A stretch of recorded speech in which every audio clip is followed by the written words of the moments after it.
रंगा और बिल्ला दो ऐसे नाम हैं जो शायद हमने बचपन से ही सुने हैं, लेकिन हम में से ज्यादातर लोग रंगा और बिल्ला के गुनाह से अनजान होंगे। इन दोनों ने एक ऐसे जघन्य अपराध को अंजाम दिया था जिससे पूरा देश आग बबूला हो उठा था और पूरा देश सदमे में था। वो कहानी आप भी सुनेंगे तो आप भी गुस्से से भर जाएंगे और शायद आपकी रूह भी कांप जाए।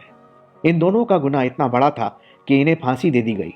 इन दोनों से लोगों को इतनी नफरत हो गई थी कि फांसी के बाद रंगा और बिल्ला की लाश को भी इनके अपने घर वालों ने लेने से मना कर दिया था। रंगा और बिल्ला का नाम पहली बार सितंबर 1978 में चर्चा में आया। ये दोनों अपने एक और साथी के साथ मिलकर मुंबई में चोरी किया करते थे। एक मामले में इनका तीसरा साथी पकड़ा जाता है। ऐसे में ये दोनों भी डर जाते हैं कि शायद पुलिस इन्हें भी पकड़ लेगी। दोनों मुंबई से एक गाड़ी चुराते हैं और वहां से रातों रात राजस्थान निकल जाते हैं। राजस्थान में कुछ दिन ठहरने के बाद ये गुजरात जाते हैं, लेकिन वहां भी इनका मन नहीं लगता और फिर वहां से रंगा और बिल्ला ट्रेन पकड़कर दिल्ली आ जाते हैं। रंगा और बिल्ला 16 अगस्त 1978 को दिल्ली आते हैं। दिल्ली आते ही ये दोनों मजलिस पार्क के करीब एक कमरा किराए पर लेते हैं और 2 महीने का पैसा एडवांस में दे देते हैं। दोस्तों, दिल्ली आकर इन दोनों का मकसद काम करने का नहीं था, बल्कि यहाँ भी ये दोनों चोरी और किडनैपिंग की नीयत से ही आए थे। दिल्ली आकर अशोका होटल में 26 अगस्त 1978 को ये लोग एक नई फिएट कार चुराते हैं और उसका नंबर प्लेट बदलकर शहर में घूमने लगते हैं। कार चुराने के बाद इन दोनों का मकसद था कि किसी कपल को लिफ्ट के बहाने गाड़ी में बिठाया जाए और फिर उन दोनों को किडनैप करके उनके घर ले जाया जाए और वहां पर उनकी लूटपाट की जाए। दूसरी तरफ 26 अगस्त 1978 को दिल्ली में हो रही हल्की फुल्की बारिश के बीच खुशगवार मौसम में एक परिवार ऐसा था जहां एक अलग ही खुशी थी। ये परिवार था इंडियन नेवी के कैप्टन मदन मोहन चोपड़ा का। इस परिवार की खुशी की वजह यह थी कि मदन मोहन चोपड़ा की बेटी गीता चोपड़ा और बेटे संजय चोपड़ा शाम में आकाशवाणी रेडियो पर आने वाले थे और उनका एक मशहूर प्रोग्राम था जिसका नाम था युगवाणी। इस प्रोग्राम में ये दोनों प्रस्तुति देने वाले थे। गीता चोपड़ा की उम्र 16 साल की थी और ये जीसस एंड मैरी कॉलेज नई दिल्ली में सेकेंड ईयर की स्टूडेंट थी। वहीं गीता चोपड़ा का भाई संजय चोपड़ा क्लास 10वीं में था और वो दिल्ली के मॉडर्न स्कूल में पढ़ाई कर रहा था। संजय की उम्र 14 साल की थी। उस दिन कैप्टन मदन मोहन चोपड़ा काफी बिजी थे, इसलिए वो अपने बच्चों को कहते हैं कि तुम दोनों ऑटो से या लिफ्ट लेकर आकाशवाणी स्टूडियो चले जाओ। मैं रात में प्रोग्राम खत्म होने के बाद स्टूडियो से ही तुम लोगों को रिसीव कर लूंगा। उन दिनों दिल्ली में लिफ्ट लेना कोई बड़ी बात नहीं थी और लोग प्राइवेट टैक्सी लेने की बजाय एक दूसरे से लिफ्ट मांग लिया करते थे। अपने पिता की बातें सुनकर गीता और संजय घर से तैयार होकर शाम को 6:15 बजे आकाशवाणी स्टूडियो के लिए निकल जाते हैं। ये दोनों बच्चे अपने घर से निकलकर सड़क पर एक गोलंबर के करीब आकर रुक जाते हैं। यहाँ ये दोनों एक कार में लिफ्ट लेते हुए धौला कुआं से गोल डाकखाना तक आते हैं। उस समय शाम के 6:30 बज रहे थे और बूंदाबांदी थोड़ी तेज हो चुकी थी। बारिश के बीच ये दोनों बच्चे किसी गाड़ी का इंतजार करने लगते हैं ताकि आकाशवाणी स्टूडियो पहुंचा जा सके। कुछ देर इंतजार करने के बाद इन दोनों को एक मस्टर्ड कलर की फिएट कार नजर आती है। फिएट को देखते ही ये दोनों भाई बहन गाड़ी को रोकने का इशारा करते हैं। इन दोनों भाई बहनों ने जिस गाड़ी को रोकने का इशारा किया था ये वही गाड़ी थी जिसे रंगा और बिल्ला चला रहे थे और सुबह से सड़क पर अपने शिकार की तलाश में थे। वैसे तो ये दोनों एक कपल को ढूंढने में लगे हुए थे, मगर शाम हो चुकी थी और इन्हें अपना शिकार नहीं मिला था। इसीलिए इन्होंने जब इन दोनों बच्चों को देखा और उनके पहनावे को देखा तो रंगा और बिल्ला को लगा कि ये दोनों बच्चे जरूर किसी अमीर घर के होंगे। ऐसे में इनको किडनैप करके अच्छा पैसा निकाला जा सकता है। इसीलिए बच्चे जैसे ही इशारा करते हैं ये दोनों गाड़ी रोक देते हैं। गाड़ी के रुकते ही ये दोनों बच्चे कहते हैं कि हमें आकाशवाणी स्टूडियो तक पहुंचा दीजिए। बच्चों की बात सुनकर रंगा बिल्ला उन्हें छोड़ने की हामी भरते हैं और इन दोनों को गाड़ी में बिठा लेते हैं। गीता और संजय के गाड़ी में बैठते ही ड्राइविंग सीट संभाले हुए रंगा गाड़ी को आगे बढ़ाना शुरू कर देता है। इधर बिल्ला उन बच्चों से उनका नाम और उनके पिता का नाम पूछता है। साथ ही ये भी पूछता है कि उनके पिता क्या करते हैं। जब रंगा और बिल्ला को पता चलता है कि संजय और गीता मदन मोहन चोपड़ा इंडियन नेवी के अधिकारी के बच्चे हैं तो इन दोनों को अंदाजा हो जाता है कि शायद इनके घर से ज्यादा पैसे नहीं मिलेंगे। इसीलिए अब ये दोनों दूसरी प्लानिंग बनाने लगते हैं। रंगा और बिल्ला इशारों इशारों में कुछ बातें करने लगते हैं। इधर संजय और गीता अब इंतजार कर रहे होते हैं कि अगले ही पल वो आकाशवाणी के स्टूडियो पहुंच जाएंगे, मगर तभी गीता नोटिस करती है कि अचानक ड्राइवर ने गाड़ी आकाशवाणी की तरफ जाने वाले रास्ते से हटाकर एक अनजान सड़क पर मोड़ ली है। इस पर गीता और संजय दोनों ड्राइवर को टोकते हैं तो बिल्ला जवाब देता है कि बारिश की वजह से आगे कुछ दिक्कत हो गई है, इसीलिए हम दूसरे रास्ते से वहां पहुंचेंगे। ड्राइवर की बात सुनकर गीता और संजय को लगने लगता है कि जरूर दाल में कुछ काला है। इसीलिए वो दोनों ड्राइवरों को कहते हैं कि गाड़ी रोक दीजिए और हमें यहीं उतार दीजिए। मगर रंगा और बिल्ला बहुत शातिर होते हैं और ये गाड़ी रोकने की बजाय उसकी रफ्तार और बढ़ा देते हैं। रंगा और बिल्ला इतने शातिर थे कि इन दिनों में गाड़ी चुराने के बाद गाड़ी के दोनों गेटों के अंदर से खोलने वाली हैंडल को पहले से ही हटा देते थे। इसीलिए जब रंगा बिल्ला गाड़ी नहीं रोकते तो गीता और संजय खुद ही दरवाजा खोलने की कोशिश करने लगते हैं, लेकिन हैंडल ना होने की वजह से ये दोनों गेट नहीं खोल पाते हैं। अब गाड़ी के अंदर संजय और गीता रंगा और बिल्ला से लगातार गाड़ी रोकने की जिद करते हैं। जब बात नहीं बनती तो अपनी पूरी शक्ति के साथ गीता और संजय रंगा बिल्ला पर हमला करते हुए उन दोनों को रोकने की कोशिश करते हैं, मगर वो दोनों ऐसा नहीं कर पाते क्योंकि रंगा और बिल्ला ने अपने हाथ में एक तलवार ली हुई थी जिससे उसने संजय को घायल कर दिया था। घायल होने के बावजूद ये दोनों बड़ी बहादुरी से रंगा और बिल्ला का मुकाबला कर रहे होते हैं। तब तक गाड़ी चलते हुए गोल डाक खाना के करीब आ पहुंचती है। यहाँ पर भगवान दास नाम के एक व्यक्ति की नजर इस कार पर पड़ती है। भगवान दास उस समय अपने स्कूटर पर सवार थे। भगवान दास देखते हैं कि गाड़ी की अगली सीट पर एक आदमी बैठा हुआ है, जबकि पिछली सीट पर दो बच्चे हैं जो लगातार गाड़ी के अंदर से चीख चिल्ला रहे हैं और मदद की गुहार लगा रहे हैं। इस पर भगवान दास अपनी स्कूटर से उस गाड़ी का पीछा करना शुरू कर देते हैं, मगर ये उसको रोक नहीं पाते। रंगा बिल्ला की कार को कुछ और लोग भी रोकने की कोशिश करते हैं, मगर कार नहीं रुकती और पूरी रफ्तार से भागती रहती है। एक जगह ऐसे ही एक आदमी ने देखा कि कार के अंदर से चिल्लाने की आवाज आ रही है। जब वो व्यक्ति नजदीक आया तो उसने देखा कि पिछली सीट पर बैठी लड़की ड्राइवर के बाल खींचकर मदद करने के लिए चिल्ला रही है, जबकि लड़का अगले सीट पर बैठे उस दूसरे व्यक्ति से लड़ रहा है। दोनों मदद के लिए चिल्ला रहे हैं। ये नज़ारा देखकर उस व्यक्ति ने भी कार का दरवाजा खोलने की कोशिश की, मगर वो ऐसा नहीं कर पाया और कार वहां से वेलिंगटन हॉस्पिटल की तरफ चली गई। इधर जब भगवान दास कार को रोकने में कामयाब नहीं हुए तो उन्होंने तुरंत दिल्ली पुलिस कंट्रोल रूम में 6:45 के आसपास कॉल किया और उन्होंने जो कुछ भी देखा वो पुलिस को बताया। भगवान दास ने कार का नंबर भी नोट कर लिया था। कार का नंबर था HRK 8930।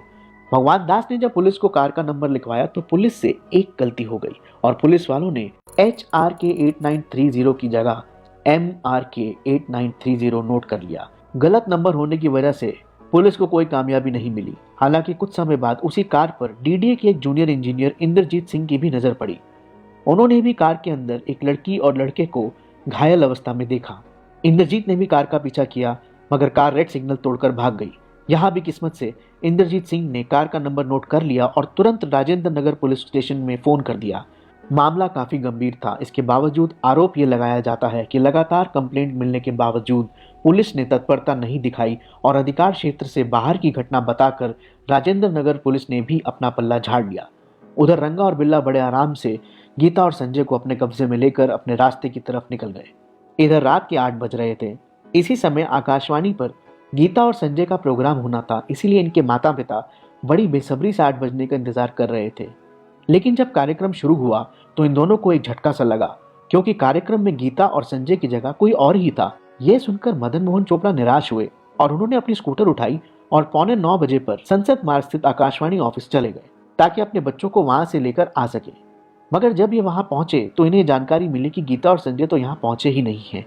इतना सुनते ही मदन मोहन चोपड़ा के पैरों तले जमीन खिसक गई और वो सोच में पड़ गए कि आखिर बच्चे कहाँ चले गए होंगे। खोजबीन शुरू होती है तो ये पता चलता है कि बच्चे घर पर नहीं आए और वो दोनों भाई बहन ना ही किसी दोस्त के घर गए और ना ही किसी रिश्तेदार के। काफी देर तक वो लोग अपने स्तर से खोजबीन करते हैं और जब कुछ नहीं पता चलता तो आखिरकार रात के 10:15 बजे गीता और संजय के पिता मदन मोहन पुलिस में अपने दोनों बच्चों की गुमशुदगी की रिपोर्ट दर्ज करवाने जाते हैं।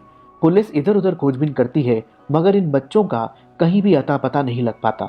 इधर सभी की आंखों में धूल झोंकते हुए रंगा और बिल्ला गीता और संजय चोपड़ा के साथ जो हैवानियत करते हैं उसे सुनकर आपका खून खौल उठेगा। रास्ते पर दोनों बच्चे अपनी पूरी ताकत से इन दोनों हैवानों से बचने की कोशिश करते रहते हैं, मगर कामयाब नहीं हो पाते। अंत में रंगा इन दोनों से कहता है कि तुम दोनों शांत रहो, आगे जहां भी कोई कपल दिखेगा वहां मैं गाड़ी रोक दूंगा और तुम दोनों उतर जाना, लेकिन मैं तुम दोनों को इस शर्त पर छोड़ूंगा कि कहीं भी मेरे बारे में तुम लोग बात नहीं करोगे। गीता और संजय रिहाई की उम्मीद में शांत हो जाते हैं, मगर रंगा और बिल्ला उस कार को तेजी से भगाते हुए बुद्धा गार्डन की तरफ मौजूद रिज इलाके में ले जाते हैं और एक सुनसान जगह देखकर झाड़ियों के पीछे अपनी कार को खड़ा कर देते हैं। जंगल में कार खड़ी करने के बाद रंगा कार से संजय चोपड़ा को कहते हुए उतारता है कि चलो मैं तुम्हें वहां ले जाकर आजाद छोड़ दूंगा, मगर कार से लगभग 100 कदम दूर ले जाकर रंगा अपने पास मौजूद तलवार से सीधा संजय चोपड़ा की गर्दन पर वार करता है, जिससे संजय वहीं पर ढेर हो जाता है। हालांकि तब तक वो मरा नहीं होता। इधर रंगा संजय की हत्या कर रहा होता है, उधर बिल्ला कार में मौजूद गीता चोपड़ा को पहले बुरी तरीके से मारता है, उसके कपड़े फाड़ता है और फिर अपने पास एक चाकू की नोक पर उसके साथ बलात्कार करने लगता है। गीता का बलात्कार करने के बाद गीता को कार में बंद करके बिल्ला उसी तरफ आता है जहां रंगा संजय को लेकर आया था। यहाँ पर रंगा और बिल्ला आपस में कुछ बात करते हैं और फिर बिल्ला रंगा के हाथ से तलवार लेता है और संजय के पास जाता है और एक के बाद एक संजय पर कई वार करते हुए संजय को वहीं खत्म कर देता है। उधर जब बिल्ला संजय की हत्या कर रहा होता है तब कार में रंगा आ जाता है और अब वो गीता चोपड़ा को बड़ी बेरहमी से मारता है और दरिंदगी के साथ अपनी हदों को पार करते हुए गीता का बलात्कार करता है। गीता बचने के लिए पूरी कोशिश करती है मगर वो नाकाम रहती है। अपनी हवस पूरी करने के बाद रंगा गीता को फिर से कार में बंद करके बाहर आ जाता है। इधर कार के अंदर गीता चोपड़ा लगातार अपने भाई के बारे में पूछ रही थी। इस पर रंगा बिल्ला गीता को कहते हैं कि चलो मैं तुम्हें तुम्हारे भाई से मिला देता हूँ। इतना कहने के बाद रंगा और बिल्ला गीता को अपने साथ लेकर उस जगह पर ले आते हैं जहाँ पर इन दोनों ने मिलकर संजय की हत्या की थी। भाई की लाश को देखकर गीता का कलेजा फट जाता है। इससे पहले वो कुछ कह पाती उससे पहले ही बिल्ला ने तलवार निकालकर सीधा गीता के गर्दन पर वार कर दिया और गीता एक ही झटके में जमीन पर गिर पड़ी और वहीं पर उसकी मौत हो गई। बड़ी बेरहमी से संजय और गीता की हत्या के बाद रंगा और बिल्ला इन दोनों की लाश को घसीटकर झाड़ी के अंदर फेंक देते हैं और वापस उसी कार में आ जाते हैं। जब तक गीता और संजय रंगा बिल्ला के कब्जे में थे इन दोनों ने बड़ी ही बहादुरी से इन दोनों दरिंदों का मुकाबला किया था। इसी दौरान एक बार गीता ने बिल्ला की तलवार भी छीन ली थी और उसके सर पर वार कर दिया था जिससे बिल्ला के सर पर एक बड़ा कट लग गया था। इससे लगातार खून भी बह रहा था। इसीलिए अपनी हवस मिटाने और गीता और संजय की हत्या करने के बाद रंगा बिल्ला पहले अपनी कार का नंबर प्लेट बदलते हैं और सीधे अपनी कार को विलिंगडन हॉस्पिटल ले जाते हैं क्योंकि बिल्ला के सर से काफी खून बह चुका होता है। अब रात के 10:30 बज रहे थे। क्योंकि बिल्ला के सर पर गहरी चोट लगी थी इसीलिए डॉक्टर तुरंत बिल्ला के सर का एक्सरे करते हैं और जख्म पर टांके लगा देते हैं और कुछ दवाइयां देकर दोनों को हॉस्पिटल में रुकने के लिए कहते हैं। हॉस्पिटल में रंगा और बिल्ला दोनों गलत नाम और पता लिखवा के बैठे होते हैं। क्योंकि बिल्ला के सर पर गहरी चोट होती है इसीलिए नियम के मुताबिक हॉस्पिटल द्वारा तत्कालीन ही पुलिस को खबर कर दी जाती है और जब पुलिस चोट की वजह पूछती है तो बिल्ला बताता है कि हम दोनों आ रहे थे और बंगला साहिब रोड पर काली मंदिर के पास कुछ लोगों ने हम पर हमला कर दिया और हमारे पास मौजूद घड़ी पैसे छीन लिए, साथ ही लोहे के रॉड से हमारे सर पर मारा जिससे ये जख्म हो गया। हॉस्पिटल में मौजूद पुलिस तत्काल ही इस घटना की जानकारी मंदिर मार्ग पुलिस स्टेशन को देती है। इसके बाद रात 10:50 पर पुलिस वालों को हॉस्पिटल भेजा जाता है। इधर डॉक्टर ने बिल्ला को चोट गहरी होने की वजह से हॉस्पिटल में रुकने के लिए कहा था मगर रात के 11:10 पर ये दोनों हॉस्पिटल से छुट्टी लेने के लिए कहते हैं। लेकिन वहां मौजूद पुलिस वाले पहले उनसे उस जगह पर ले जाने के लिए कहते हैं जहां इनके साथ छीना झपटी हुई थी। रंगा बिल्ला तो किसी भी सूरत में जल्द से जल्द वहां से भागना चाहते थे मगर पुलिस वालों के कहने पर वो उन्हें उस मनगढ़ंत जगह पर ले गए और पुलिस को अपनी बातों में उलझाए रखा। काफी कोशिशों के बावजूद पुलिस को वहां पर छीना झपटी संबंधित कोई भी सबूत नहीं मिले। इसके बाद पुलिस रंगा बिल्ला को लेकर थाने ले आती है लेकिन यहाँ से रात के 1:45 पर रंगा और बिल्ला कुछ बहाना बनाकर निकल जाते हैं जबकि पुलिस उन्हें कहती है कि कल आप दिन में फिर से आना। ये दोनों रात के अंधेरे में थाने से निकलते ही अपने किराए के कमरे में वापस आते हैं। यहाँ से कुछ जरूरी सामान लेते हैं और वहीं से मुंबई भाग जाते हैं। मुंबई में कुछ दिन रुकने के बाद रंगा और बिल्ला आगरा में आकर छुप जाते हैं। इधर गीता और संजय के गायब होने की रिपोर्ट दर्ज की है। 24 घंटे से ज्यादा बीत चुके थे मगर पुलिस को इन दोनों का कोई सुराग नहीं मिला था। इधर दोनों के गायब होने के 2 दिन बाद यानी 28 अगस्त 1978 को सुबह के 6 बजे धनीराम नाम का एक चरवाहा अपनी गायों को उसी इलाके में चरवा रहा था जहां उन दोनों बच्चों की हत्या की गई थी। जब धनीराम उस जगह से गुजरा तो जंगल में उसे कुछ कपड़े दिखाई दिए और कुछ और आगे आया तो उसे वो दोनों लाशें भी दिखी। अब चरवाहे ने इस बात की जानकारी तुरंत ही पुलिस में पेट्रोलिंग कर रहे कांस्टेबल रोहताश सिंह को दे दी। पुलिस की टीम मौके पर वहां पहुंची और दोनों लाशों को बरामद कर लिया। इन दोनों बच्चों के माता पिता को भी लाश की पहचान के लिए बुलाया गया और उन दोनों ने भी इस बात की पुष्टि कर दी कि ये लाश उन्हीं के बच्चों की है। यहाँ पर फॉरेंसिक टीम भी बुलाई जाती है और सभी छोटे बड़े सबूत इकट्ठे किए जाते हैं। उधर पोस्टमार्टम रिपोर्ट में खुलासा होता है कि संजय चोपड़ा पर दर्जनों वार किए गए हैं। वहीं गीता चोपड़ा की हत्या करने से पहले उसका बलात्कार किया गया है। साथ ही उसके पूरे शरीर पर कई गंभीर वार भी किए गए हैं। इस खुलासे के बाद पुलिस पर जल्द से जल्द उनके कातिलों को पकड़ने का दबाव बन रहा था, मगर कहीं ना कहीं मदन मोहन चोपड़ा को लग रहा था कि पुलिस इस मामले में सुस्ती बरत रही है।